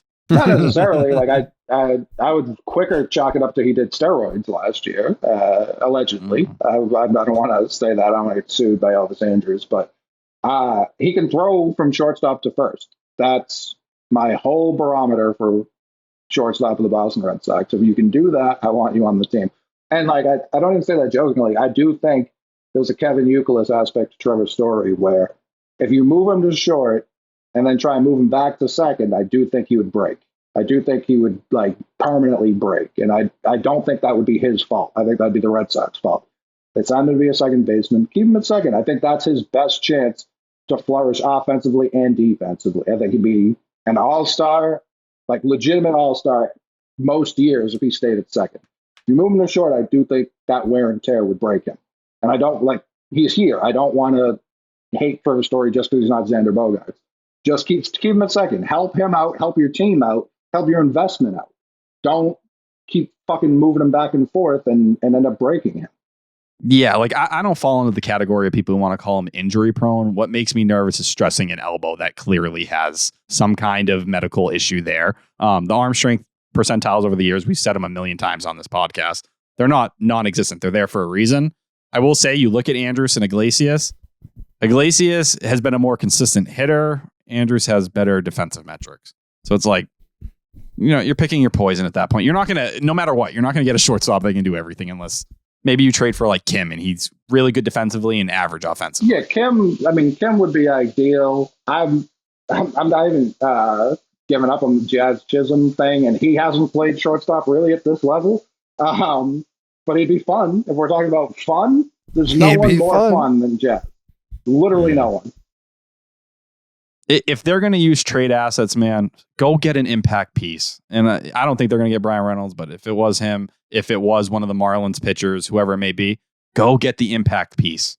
Like, don't have to include Rojas in it to make it, or use the limited assets you have. You're protecting those top three. I think Rafaela, they're willing to move. Houck, dude, poor Houck. Tanner Houck's in every fucking article you read this offseason. And like, it's clear the team's trying to float this man. Like, someone please take him. And no one believes he's an actual starter, but they'll keep selling them on it. It's just I want you to be careful with that top three. Use what you have and get the best thing possible. He also just had like a very serious back surgery. Horrible back injury. Yeah. I mean, like it was like it's not like it was a horrible back surgery to where he was fucked up after it. Like I saw him a few days after and he was walking around, but I mean, he's also not torquing his body to be able to throw a 98-mile-an-hour fastball either when he's just standing there. I also think like we've taken players and moved them either back to original positions or to new positions. Jurickson Profile's floating around out there. I wouldn't hate him on this team. Bad defensively, not good defensively, but he plays professional baseball. You can't argue that. You can't argue that. He also had the yips. He was better in the playoffs than Soto was. I'm saying he had the yips in Oakland. It's the starter's not in San career. Diego. The starter's career, yeah. Well, when you're No. a Little League World Series hero. Is he was- playing anything but left field at this point? The Padres only played him at left. He's played short. I know right, early in his seconds. career. He's played everywhere. I feel like he can't play. I feel like you would not want him touching the infield at this point in time. Unless it was, first base? Didn't he play a little first base at some point? Probably. I mean, they put him everywhere. Texas, he started in Oakland or Texas? Texas. Mm-hmm. Yeah, and he had the roughest start to it. He was like, I think the top prospect in baseball when he was coming up. He was. So I'm always Dude, on Jurickson. Didn't his shoulder explode or whatever? He had serious shoulder problems, right? Probably. I'm a pass on Jurickson Profile for being honest. No, Me too. Jurickson. Do you want Jurickson Profile? He's just, I don't. I just very cool. want a shortstop. I don't. If it were one of the other Elvis Andrus, Jose Iglesias, I don't think. I think Willie Adames is a pipe dream. There's another, Even if it was Miguel Rojas, just give me a fucking shortstop. I There's really another- don't. I'm not picky. There's another guy who is on a team. His contract expires at the end of the year, and I imagine they won't pay him because of who they are. Ahmed Rosario is a free agent next year. You just trade for him. Where is he? Cleveland? Yeah. I will say, I'm pretty sure he's horrendous defensively. Really? They moved Jimenez off short to keep Rosario at short. Let me see. So unless Jimenez is just the worst, I don't think he's... Oh, yeah. So last year, Ahmed Rosario, 2 percentile outs above average. Yikes! He is the worst of the worst. That's actually. bad. No, the worst of the worst. Who was playing short for the Nationals? It was like negative 28 run save. Yeah. Coley, you're right. What was his fucking name? Hold on. No. It wasn't Vargas, was it? Who was it? No, it is a Spanish name. I know that. Was it Luis Garcia? Yes. Yeah, it was Luis Garcia. God. Yeah, that's really bad. And he hit just a little, so they kept him in the lineup. What was his defensive run saved, Rosario? I'll tell you. Defensive run save. Give me a minute here. If it's 0 Stack or out, higher, Tyler. I'm fine with it. See, but those are guys, I look at Ahmed Rosario hitting wise. What was he last year? He was league average, right? So league Yeah, for average sure hitter. league average. I'm not giving up a ton to get him. It's just like, But wouldn't you get the same thing from? So yeah, last year, shortstop, he was 6th defensive run saved, so he posted better. But before that, he was very negative every year of his career. all right, so he's turning upwards. That's what I'm hearing. Yes. I just you can get that with Iglesias or Andrews. Why give something up? Sure, no, I agree. I would go get it. I'm shocked Andrews is still available. I'd go get Andrews 1,000%. But if they have been, time wants to make. He needs to make trades to survive. That's just who he is as a person. He loves making trades. So yeah, if you can get Rojas and one of the pitchers, I was shocked it took until this week for people to notice Luzardo was also on the Marlins rotation. I would love. And really good, advanced metric wise, everything. You're talking team control. And I think I want Edward Cabrera because the idea of him and Whitlock and Bayo is beautiful. But dude, look at that Baseball Savant page for a second. You'll see why Edward Cabrera is going to cost something serious. It is. Everything points to him being dominant. But if you can pull him, What? please. I'll tell you right now. You want to pull up this? I posted pull on up Twitter the other day, and everyone was like, "Jesus Christ!" There's like very little blue on that page. And he was, one of the top prospects in baseball. FIP wasn't great last year, though, because he was walking some guys. That's really the one thing, but it's kind of similar to Bayo. Sounds like they should just give him away for free. That's what I'm hearing. 85th percentile average exit velocity, 83rd percentile hard hit percentage, 86th percentile whiff percentage, 76th percentile chase rate, 82nd percentile expected batting average, 69th percentile K percentage, 85th percentile fastball velocity. Where's he sit? He hits 100. Oh. I like that. Is anyone? It's going to cost you. Has anyone thought, like we've been talking to the Marlins, the fact that the Marlins stock's been so public makes me think there's absolutely no trade with the Marlins coming. Like that has not been how Hines worked. But like the last time the Red Sox had a top prospect shortstop, they called up the Marlins and traded for their ace. Like, why not just go? Why not, like, listen, I like Marcelo Meyer. Why not just go get Alcantara? Because the Marlins refuse to deal him. Because no one's put out Marcelo Meyer on the table. I would, hey, you want to take Meyer? I'll throw him Blaze there. Pick your poison. Who do you want? If you're going to get Sandy, the one true workhorse really left in baseball that will go out there and pitch 7 to 9 innings every time. Hell yeah. I mean, we traded Hanley Ramirez for Josh Beckett. Marcelo Meyer for Sandy Alcantara sounds very similar. Let's not forget, we also got Mike Lowell and a reliever in that deal. Do you remember the reliever, Jared? Immediately suspended. Yeah, it was. Oh, I got it. Mm-hmm. Don't fucking say it. It wasn't Mahika. Nope. It Edward. was. Give me the first initial. G. Mm-hmm. Oh, Guillermo Mota. The very same. Yeah. Yeah. So it's like we get a little Alcantara, we get a little Rojas. Now we're cooking. Yeah. They got so many arms. Trevor Rogers was like so lethal a year ago. Dude was like second in Rookie of the Year voting, dominant, suck this year. Even something like that, I'd be interested in. Not winning anything this year. You're not winning a World Series. So give me the most talent possible, and let's hope in a year we're like, holy fuck, all these different things click the way they needed to. I want to name my first kid Guillermo. After Guillermo Mota. Yeah, no, I think everyone knows that. Yeah. Yeah. Josh Beckett. That was, people forget that Theo Epstein was obsessed with Hanley Ramirez.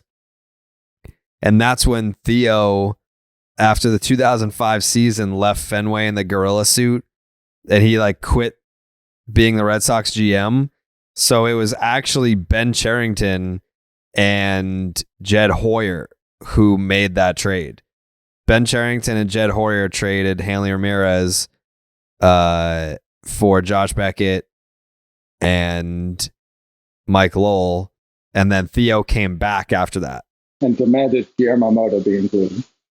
Yeah. So that trade does not happen if Theo doesn't leave the Red Sox and then come back however many months later. That was a little fun fact. Which directly resulted in a championship. I mean, Josh Beckett fucking Mike Lowell shoved won it. World Series MVP. Mike Lowell was World Series MVP, and he also, I think he set the Red Sox single season record for most RBI by a Red Sox third baseman.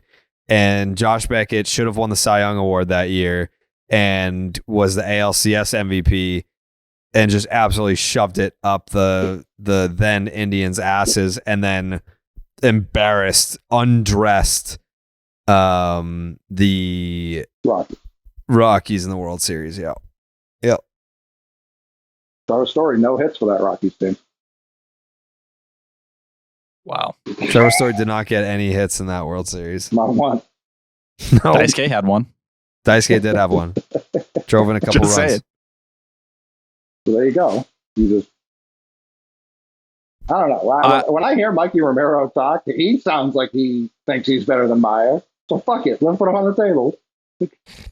I will say that would be one of the coolest stories. If him and Meyer get to the big leagues together and it's like childhood friends playing together. But I don't know. I feel like Mikey, I would not be shocked if he's a name. If they do make a big move, he gets caught up in it. But man, I think he can hit. The one thing I wanted to ask you, Coley, because people keep tweeting it at me. If Rafaela gets dealt, are you going to be okay? Yeah, definitely. Do you feel like you're in a different place than you were? No, not necessarily. It's just more. I just kind of see the writing on the wall in terms of like, all right, you can't just put like Brandon Walter on the table and be like, that's our best chip. Like, that's not how this works. You know what I mean? So it's more. There's some young like guys I don't want to trade. It's really like Miguel Blaze. Like that's kind of the whole list. Him and Morales. Like it's like those guys at this moment in time.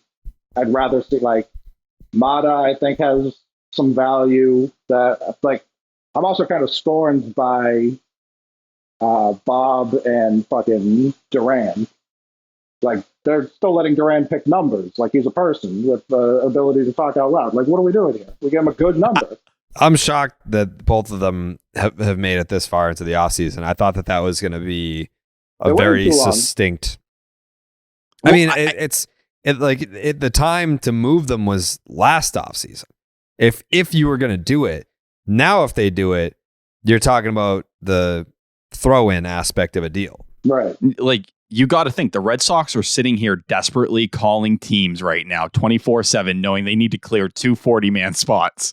And they have Bobby Delvick and Jaron Durant sitting there and they're begging someone to take these guys so they don't have to DFA somebody. And it looks like there's nobody here. Nobody's willing to take them. Jaron Durant just got a brand new jersey number this week. Where did you see that? I just said that. I know. I you made reference to it, but I didn't understand the reference because I wasn't paying attention. So I'm not mad at you. Jared was paying attention and didn't hear it. Yeah, but number 16, it's more right? interesting when it comes out of my mouth. Coley made reference to something that I didn't know happened, and Pete said it more as a matter of fact. So what happened? Authoritatively. No, they released a tweet this week. I want to say a couple days ago with like new numbers for the Red Sox. And like Duran was on there. Yoshida got his number. Whitlock's 22. Rick Porcello, baby. Yoshida is wearing number 7, I believe. Yep. Good old Japanese Trot Nixon out there. Well, JD Drew. His skill set is Japanese JD Drew. He has his skill set is way more JD Drew, who also wore 7. Too close to JD Drew. Well, it's JD Drew without the fielding ability. Yeah, JD Drew just he could glide out there. He was a gazelle. He was a lot of people call JD Drew the Nancy Kerrigan of right fielders. Yeah. Who's that? What? Who's Nancy Kerrigan? Holy moly. We've got a child on our hands. Hold on. No. From Wisconsin. Jake, do you know who Nancy Kerrigan is? Yeah, the figure skater. Thank you. Okay. Why would I know this? Very famous. She was in one of like the most famous incidents in the history of sports. Mm-hmm. What was the incident? She took a bat to the knee from the boyfriend of her biggest rival. I thought it was Tanya that did it. Yeah, no, it was Tanya. Tanya hired her like boyfriend or something. Tanya didn't actually take the swing. She looks very upset in these pictures. Well, she just took a bat to the knee. Tough look. Yeah. And all of her knees were what you needed to figure skate. Yeah, you definitely can't figure skate with a smashed, what is it, fibula? Or tibia. Yeah, fib-tib. You're fucked if you don't have a functioning fib-tib. Were you aware of the movie Tanya that came out like 2 years ago starring Margot Robbie? No. This kid's helpless. Was there baseball? I didn't see it either. Yeah, exactly. Well, yeah, there's a baseball bat. True. Good point, Jerry. Thank you. Let's see the spray chart for Tanya Harding. Yeah. See the Baseball Savant page. A lot of red on that Savant. A lot of fucking red. Yeah. The bones above average, not great in the kneecap. But yeah, you should check that out.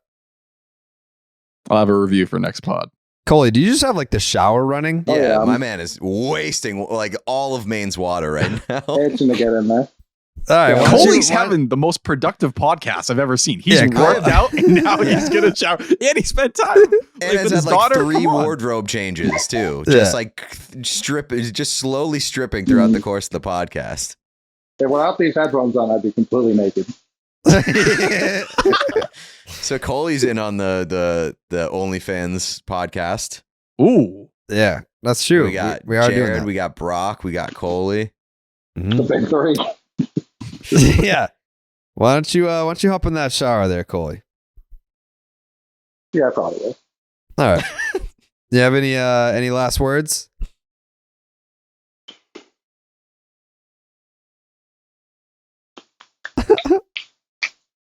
No, I thought there was another person I identified as a trade target, but I do think they should just sign Carlos Correa, unless he's got like the most aggressive cancer anyone's ever seen. Like, I'm okay with that. And it's the third contract. Like, the price has gone down. It went down from San Francisco to the Mets. Like, the next contract's definitely going to have some heavy protections in there. Just go sign Correa. All right. We'll find out tonight if that's a possibility. Excellent. Get it All right. done. You enjoy your shower, Coley. Oh, I will. Okay. See you, pal.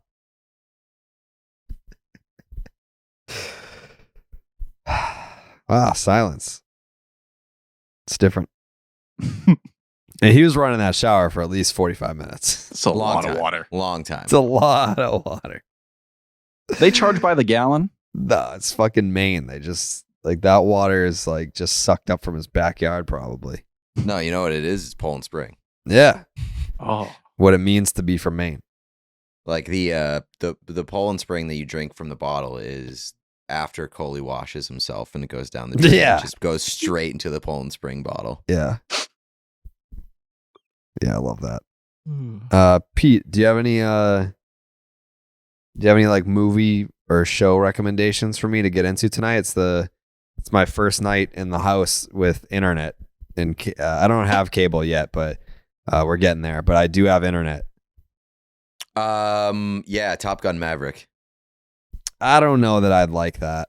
You see the first one? If you don't like it, I don't like you. It is a fucking phenomenal movie.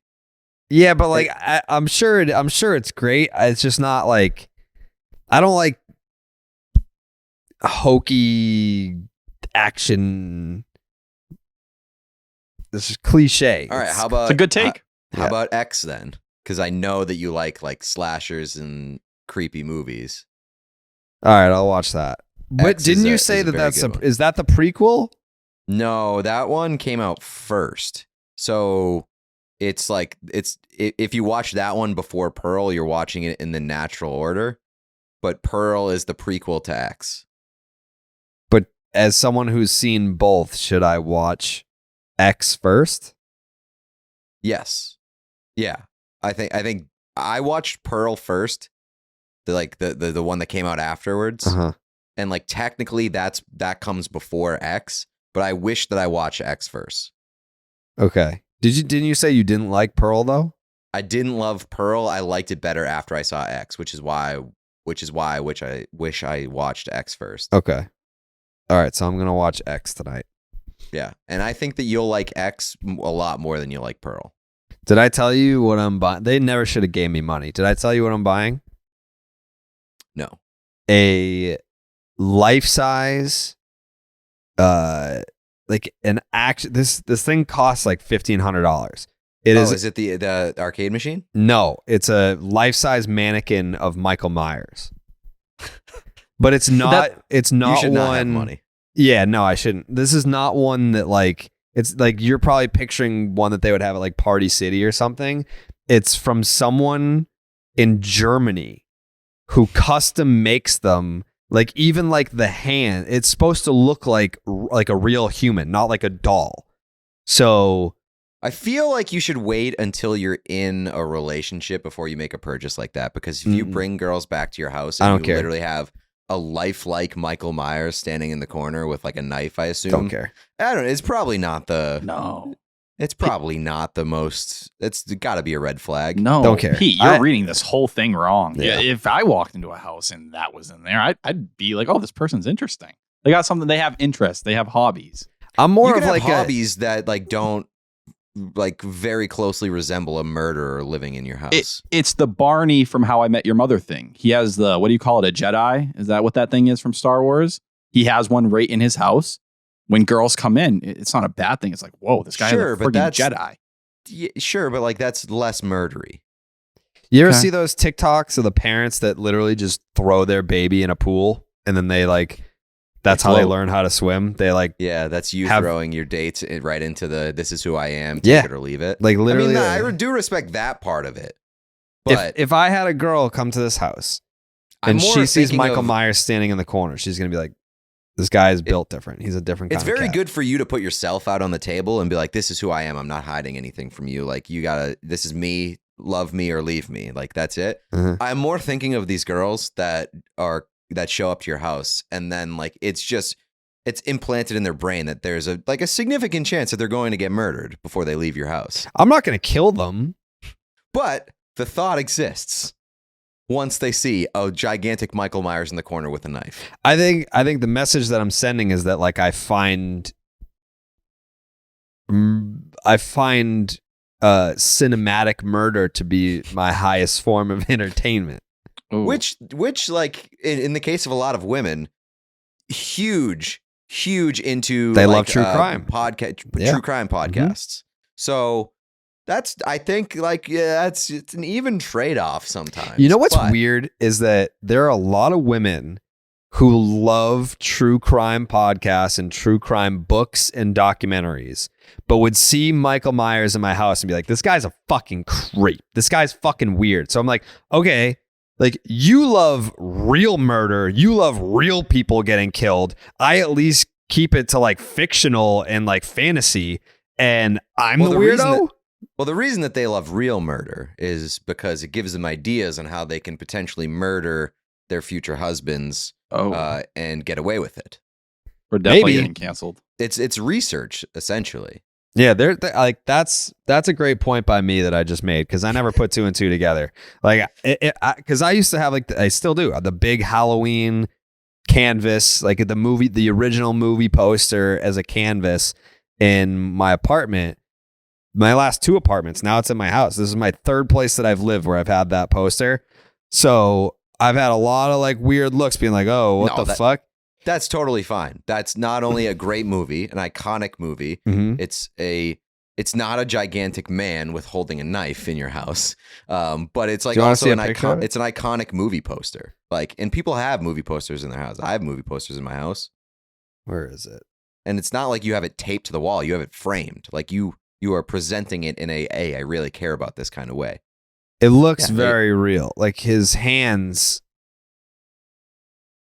Yeah, How I mean, tall? like that's just It's like a it's little- like 6'6". That is. It is. Well, a what you six- should do is you should put it in front of a window.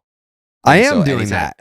Uh, Anytime somebody drives by your house, they just see extremely lifelike Michael Myers standing and staring out the window. Yeah, I have an attic, and I'm just gonna have him in the attic facing the window. So like, and I'm gonna backlight That's it. so fucked. I'm gonna backlight it. So like, when people drive down the street, it'll just be in this like dark. That is so room. creepy. But all right, I'm you're swaying me. Yeah, and I live on like kind of like a main street here. So people will drive by and be like, "What the fuck? Like this guy's a weirdo." They'll think that it's me. This 6'6" guy is just standing in his window all night, just staring outside. The concerning thing there though is now a lot of people are going to know where you live because there are going to be very few people. Yeah. The very few people in Massachusetts who have a life like Michael Myers backlit staring out of the attic window of their house. Well, So I don't know. as that soon as somebody sees that, they're like, "Oh, okay, You wouldn't- Carrabis lives there." you wouldn't break into that house though. I would if Yeah. I knew you lived there, because what are you gonna do? I mean, who knows if that's a mannequin or not? Fuck around and find out. Yeah, shit. You know, it's a scary thought to just be driving down the street and see that at 2:30 in the morning. Like, what if you're just like, or what if you're like the paper boy, and it's like 4:00 in the morning and it's pitch black and there's not a soul on the street, on the sidewalk, and you just look up and you see that looking out at you. Did the kids in the neighborhood do something to you, Jared, when you bought this house? I don't know anyone in my neighborhood. Have you seen children? There's a lot of people that like go for runs around here. So I don't know. Like Pete, I guess you wouldn't know because you've been in that house forever. Like when you move into a new house, are you supposed to go to your like next door neighbor and introduce yourself, or is it on them to come to your house and be like, hey, like welcome to the neighborhood? I don't think there's like an obligation either way. I think you can just move in and be like, I'm somebody who keeps to myself. But like there have been people before in places that I moved that have like knocked on my door and been like, hey, just wanted to let you know I live next door, blah, blah, blah. Here's my name if you ever need anything. But like most of the time, I feel like it's not knocking on the door. It's just like you see him around the neighborhood and you introduce yourself. Yeah, like you both happen to be in your driveway at the same time. You're like, hey, neighbor. Yeah, exactly. So I don't think you need to go out of your way. Okay. Yeah, because I mean, there's no one that lives to the left. There is someone that lives to the right. And then my neighbor across the street, their front yard is like 8 football fields. So I'll never see those people. And I'm certainly not going up to their door being like, hey, I was just in the neighborhood and want to say hello. It's like my neighbors across the street live a mile from me, basically. So I didn't know what the policy was there. Nah, you're good. They're probably going to be like, I mean, once they see the Michael Myers thing, they're not going to want to talk to you anyway. That's what I'm saying is like before I do that, I kind of want to meet them so that they know that I'm somewhat normal first.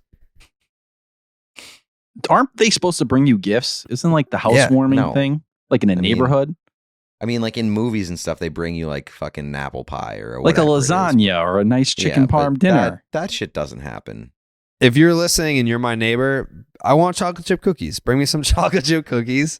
To be honest with you, I wouldn't. Like, I don't like eating food from strangers. But they live next door. I know, but like I still don't know them. And I don't like eating food from people that I don't know. And now that we're doing this on the podcast, there's a fair chance someone just leaves cookies on your steps that wasn't your neighbor. And then we're in more trouble. That's true. That's true. Whatever. I mean, I'll still eat them. Like I've gotten like DMs and shit from people being like, "Hey, heard you bought a house in the neighborhood. Like we should hang out sometime." Like, yeah, sure, dude. Come on over. Yeah. Whatever you say, brother. Yeah. Well, like actually close to you, or are they like, live in the same town as you? It's like, hey, heard you have bought a house in Massachusetts. Yeah. I also live here. We should hang out sometime. I heard you also bought a house in Massachusetts. I live in Grafton. I'm gonna come over. Sure, fine. I know Pete, you're gonna work out here? Yes. Me and Pete are gonna make workout content in the basement. Sure. You didn't even invite me? Yeah, do you want to work out here? I'm just saying, part of my New Year thing, I've been working out. I've been putting time. Yeah, let's go. Okay, yeah. I'm getting fit. It's my time. See, like young. That'll be worth it for you. Like if you came here to do a podcast, and then you could also get a workout in. Listen, I'm trying to get fit. I'm working out 5 times a week. I'm going to start lifting next week. One of my boys from back home. Okay. So, watch. The shirts are about to look, muscles about to look crazy. That would actually be great content if me and Pete trained Tyler. Yes. Please. Dude, that would be great. Yeah. You guys are actually like in legit shape. Yeah, I'm a fucking beast. Yeah. No I'm cap. in better shape than Jared, so. Back in my day, I Cardio was really for athletic. Sure. I'm actually not in great shape right now, but I will be by July. I'm going to look like fucking Brock Lesnar. Can we test you? No. That's what I thought. Yeah, no. I'm not. I don't know. I haven't decided if I'm going to take steroids or not. Probably not. Do it. I don't need to. Don't I get pretty big naturally. Like when. Yeah, because you're not that tall, which is one of the benefits of being on the shorter side. I'm not short. I'm average height. I didn't say. I said on the shorter side. I'm average I'm height. short. You're short. I'm short. Yeah, you're fucking and short. I'm. That's why I think that I'm in better shape than you. Because you're short? Yeah, because there's nowhere for the muscles to go. It just compacts onto each other. Yeah, I guess. Were you ever not athletic, Pete, or were you always just No, built I'm not athletic. I'm just in shape. in shape? Yeah. Okay, not see, athletic whatsoever. I want to combine. I those used two. to be very scrawny. Do you do I cardio? wrestled. Pete? I wrestled. No, I don't do cardio. I wrestled at 110 in high school. Holy shit! Little bitch. Yeah, extremely little bitch. Mhm. I'm still a little bitch. I just have the outer shell of somebody who's in shape. Yeah, you're like fucking. You're like if Matt Damon and John Cena had a kid. My sister's friends' kids call me John Cena. They're like 4 years old. They're like, John Cena. Yeah, you're John. You're John It's Damon. hilarious. Johnny Damon. Yeah, you're That doesn't Johnny exist. Damon. You're fucking Johnny Damon. But John Damon sounds more John serious. Damon. You're John An adult. Yeah. Yeah, you're John Damon. Makes sense. All right, yeah. 2023 for me is the year of the legs. 2023 will also be the year that me and Pete train Tyler and get him in shape. Fuck yeah. I've lost track, man. Ever since I got to the sports hub, I started eating really badly. I've cut out my Wendy's after the podcast. I've been celebrating every podcast we finish with the Dave's Triple.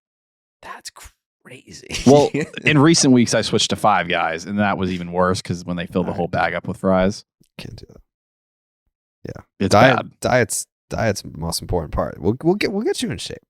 It's horrendous. Jake, you want in on this? Down to pump some iron with the boys. Yeah. Fuck yeah. I feel like if anyone's gonna do steroids, it's gonna be Jake. He's a fucking wild card. I think I want to do steroids because I see. So now that I'm trying to be fit, Hmm. on Instagram, I'm watching these gym people. And like these people are just proud to be on roids, but they are jacked out of their damn mind. Yeah. Now I don't know if people Don't do still die. steroids. Do people still? Is that still bad? No, I think No, steroid they're very culture safe. is a bit more regulated and safe these days, but still would not recommend it. Do it. Hmm. Change your life. All you need to do is like a little bit of creatine. You're good. I'll give you the good shit, Tyler. You don't have to Okay. take steroids. Hook me up. You know what pisses me off though? Maybe Pete can relate to this a little bit. Is that when fat people You know what Continue. pisses me off? Speaking to me, Fat people. So, you know what pisses Just me off? disgusting. when fat people get jacked, everyone's like, "Oh, yay, like they bettered themselves." Going from like a fat body type to jacked is way easier than going from a skeleton to jacked. If you go from a skeleton to jacked, everyone's like steroids, and when you go from fat to jack, everyone's like, "Wow, congratulations, look at all the hard work." It's way harder to go from skeleton to jacked, especially if you're natural, which is what Now, I did. is that because like fatter dudes or people in general, You they can turn put fat calories into down? muscle. You can turn fat into muscle like that. I mean, like he's right in a way, but no, I'm 100% you- correct on that take. I don't know. It's a hard thing. Like it's hard both ways. It's hard. No, it's not. If you are able-bodied, like there's some people that are just like morbidly obese, and it's very hard to get into the gym. Like but if you're just like husky fat and you get into the gym, you can be if you're in a year, you can look like you're a fucking power lifter. Yeah, I mean, yeah, like if you look like if we're talking about like a Chris Pratt type situation where like he was like kind of fat, he was pretty fat like on Parks and Rec, Yeah. but he was like husky, and then like got shredded for once he started doing like Jurassic Park and those action movies. Like, yeah, that's a little bit easier. Yeah. But like for skinny people who have a hard time gaining weight, Yeah. it is difficult to like It's incredibly to really hard. stack that weight and keep that weight on. It takes You have to, like, years. and you have to like really constantly change the way that you eat to like intake and upkeep the calories. You have to eat Like, for until me, you're like, sick. Yeah, that's like essentially what like if I don't pay attention to like how much I'm eating, I will lose weight and muscle so fast. Same. Like if you're And I don't like complaining about it because a lot of people have the opposite problem. Yes, like I'm on the opposite end where so I don't like complaining about it, but I'll it's like something about that it all day. it's something that you got to monitor. Yeah, it's fucking like I feel like you can go from like kind of fluffy to jacked in a year or two. If you're just like a skeleton and you want to be jacked, that's going to take like half a decade of like sticking to your diet, eating till you're fucking sick, like full, and working out 5 days a week. Like it's a full-time job to do that. I'll say like the process of like reaching a like really muscular build will take longer for a skinny person than it would for a like a bigger person. 100%. Why don't you say because you already have you have to acquire the fat as, or like, you know, the size as a small person, whereas you don't if you're bigger. You can convert it what already exists. So like you skip that step. Yeah. And that was talking getting in shape. I'm inspired. I mean, we're gonna get you jacked. Please, I need it. Imagine Tyler is just like a fucking absolute beast. I'd be unstoppable, bro. He just shows up to the Illuminati meetings, just like the dude from behind who like rips open the door to the fast food restaurant. That's Tyler walking into the Illuminati meetings. Tyler's just like in the World Series parade, just like shirtless, and he looks like fucking Randy Orton. I'm telling you, I don't have to do steroids. I think we've covered that. But you know, you want to inject me with something, whatever gets me along. I'm what? Today's Thursday. I'm 4 days in. You doing? What you're not going to do steroids, but we can inject you with something like what? No, heroin before you work out. Yeah. Whatever gets me going. I'm willing to work out, and I feel like I lose weight quick. Like my weight's fluctuated my whole life, up and down like crazy. So like once I get in the gym, I can do it. I'm just, man, I love fast food. Jared, get a sauna. Yes. Yeah, when I was at the Bruins game, there was a guy there that's what he does, is he builds in-home saunas, and I was like, how much for something like that? And he's like, 150,000. And I was like, I'm just gonna get my $1,500 Michael Myers. Call it a day, dude. Yeah, I went to like a mountain house a couple of years ago. And there was a sauna inside, and it fucking ruled. Saunas are great. Do you remember how hot it was, Pete? Like what temperature it cranked to, or was it just like set at something and you guys went in? It was like set at something, yeah. I want to say like, I mean, it was over 100, obviously, but like, it was something that did the job. I'll say that, and it was great after drinking. I saw Joe Rogan did it, and he went at like 180 or 100. Like it was definitely wasn't that high. It you was sure? Like 140. Okay, it was something, and he said when he came out, like he could feel himself like cooking. Ours. Oh, okay. Yeah, ours was not like 180. It was like 130, 140, probably something like that. He was like, I could feel my throat like cooking. Like that's how hot it was in there. But like I don't want that. That's how it's like working out without doing the work, right? Because you just sweat. Yeah, you just sweat. It's not like working out, but like it can help you lose weight. Yeah. Noted. You know what my cardio is, Pete? Yeah, I bet it's sex. Congratulations, Jared. All right, thanks for listening. We'll be back next week. Jake's takes, anything? I'm still just picturing Tyler at his girlfriend's house last night when the Devers news is rolling in, and he's seen the Nightingale tweet, the passing tweet, and she's like, "Oh, babe, this is so big for your career. Like, what great news!" And he's like, "Get your fucking hands off of me." She should know better. I'm like that when I watch the Red Sox as well. Don't fucking touch me. Like I just, please don't fucking touch me. Let me watch the game. I'm an emotional mess. You touching me is not going to get me where I need to go. This is a common thing. Don't fucking touch me. Like, oh my God. I mean, definitely on the bad side of things. Like, you know, 1-run game, 4-3, bottom of the 8th. Fucking Devers at the plate, grounds into a double play with 1 out, and it's like, yeah, like don't fucking talk to me. And that after that, Just like when I hear the Nesson post game, fine, top me off. But like, let's get to the end here. Let's Top finish me the up. game, please. Yeah. Ugh. I'm a complicated man. Love you, honey. Yeah. If you're listening, Does she listen? sometimes Okay. I just won't mention this episode. No, she'll listen to this one probably. Not good. Not Love good you. at all. Yeah. She's great. She was great. She came to the live show and all that. Which, by the way, I want to do more of that. By the way, I don't think you mentioned, I don't know if you did last week, that like none of us are going to Winter Weekend except for Oh, Yeah. Yep. I don't even think I'm like, I think I only have to be there on Saturday. So I might get in Friday night, be there Saturday during the day, and then not even stay Saturday night. Something like crazy like that. I will say the list was actually pretty good. it was more impressive than I thought it was going to be. Like David Ortiz and Basically, Pedro's going to be there. yeah, and all the big names from this year's team, I think outside of Devers and Sale, for the most part. Story's going to be there. Bunch of the new guys. When is that?